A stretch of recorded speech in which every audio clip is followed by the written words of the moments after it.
Right, guys. Okay, this is a new project, and it's the same one that we had earlier on. It's the ESP32 CAM, okay, with a button.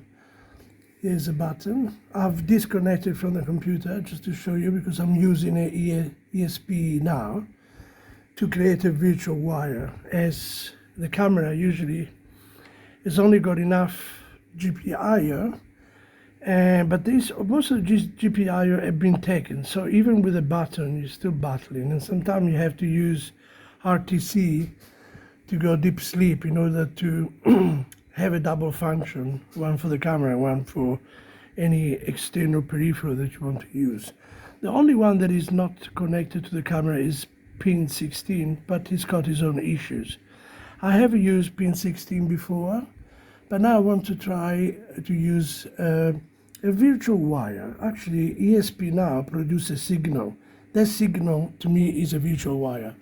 So I can use here pin 8, which there is no pin 8 here, and I can send a signal to, when I press a button, to save the imaging on the SD card. And this is the way it worked. So let's have a look at the okay, this is the buttons. It's a sender. When you press the button, it will send a message, and this one is the receiver, which is the camera. Now what I'll do, let's clear before I press the button. Okay, it's clear.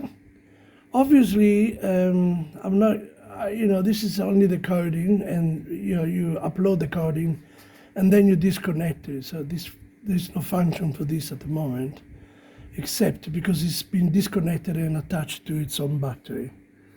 Okay, so what we do here now, we work with this one. Obviously, as I said, this one is disconnected. The button is separated now. It's not connected to the computer, so it won't send a message here, but it won't read it because there is no reason or interest to read it. Okay, so let's go back to the button. And what I'll do now, I'm going to plug it in. Okay, this is the battery. Sorry, the other way around. So you can actually, this is type of function that can be 300 or 400 meters away, even more. I haven't tested it. I've tested it. I went into the garden. I took a picture from my room into the garden. It worked. So I mean, okay. So let's see. I'm gonna put the camera here to take a picture of the window,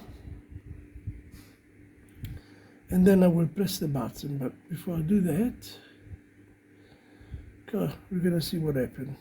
Press the button, capture signal received, picture saved to picture. There is a picture number. You can also put. I can also put a timestamp or a date if you want to. I mean, it's not a problem. I've done it already, so that's take another picture. There you are. And this is work from distance. Okay, so I press button here. That will be the third picture, and the camera is up here right now. Sorry, it's a bit messy there. There is where the camera is. Take a picture out the window. Simple as that. This is the way it works. And here's the code. This is the code for the button code. We don't need this. Okay. Here's the button code. It's ESP-NOW and Wi-Fi, and that's it. And it does not work with the Wi-Fi, by the way. It works peer-to-peer, actually. Okay.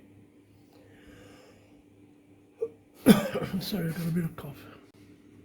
Right. I will post the codes on the website. It just to see. I'm trying to do another one now. I will show some of the photo probably. Okay, see here it's usual. It's the same as it always is. This is the AI Thinker pins, which are published already on the sample, Arduino IDE sample.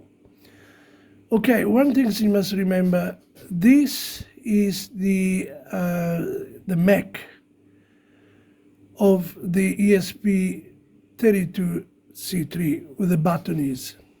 Okay, so these,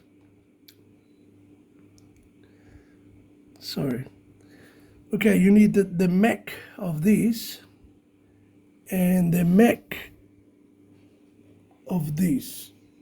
Okay, so you print both Mac, your Mac, don't use my Mac, please. So you use both Mac,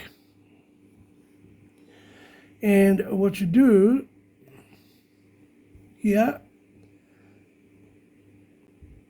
you put the Mac here. This is the Mac of the receiver. It's the ESP32 CAM. Okay, you put it on the receiver. Okay, you put them with a button press. Okay, so they cross each other practically. And on the other one, on the camera here, you put the Mac from the button ESP32 C3. All right, so here you transfer your Mac from one side to the other. You have a different Mac, obviously, because there are two different structure. One is ESP32 CAM Mac, which goes on the ESP32 C3 Arduino sketch. Okay, so there we are. So they must talk to each other. They need the opposite. One need to know the coordinate of the others. Simple as that. So it's practically it's a sender and receiver.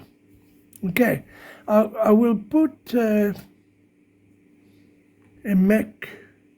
We'll find the MAC address when you upload it. Extra, yeah. I'll put an extra. What do you call it? An extra standalone Mac Finder. Okay, but when you do the Mac Finder, you have to upload it to the correct